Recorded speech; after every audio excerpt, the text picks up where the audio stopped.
any event, what we do is, of course, the patient has to be anesthetized, local anesthesia, and then the tooth is removed in a very specific way.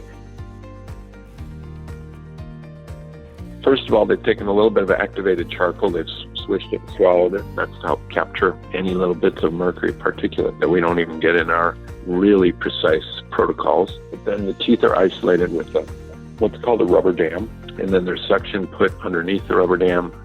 There's suction outside. It's a large suction machine that a person pulls up near their mouth, and then there's a high vacuum suction. And then I have an air purifier in the room. Then the patient is covered fully, and then we as the dentist and the assistant, we are covered.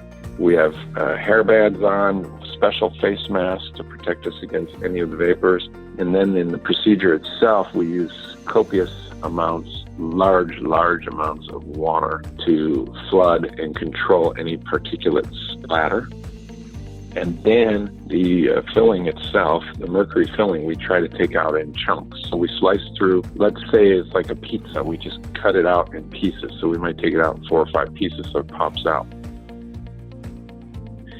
Once it's cleaned out, then everything's done under high magnification in my office, so we can really look from all different angles and make sure everything's 100% removed, cleaned out, and restored. Next, then the patient everything's rinsed out, cleaned out, and then major rinse out of their mouth is done, everything's cleaned out, and that's the procedure in a nutshell of removing mercury safely.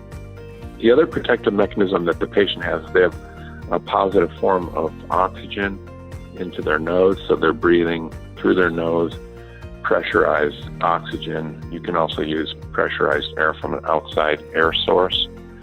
We choose to use the oxygen, which is kind of nice for the patient because at the end of the procedure, they're a little bit more energized. They've been breathing a good source of oxygen during the procedure.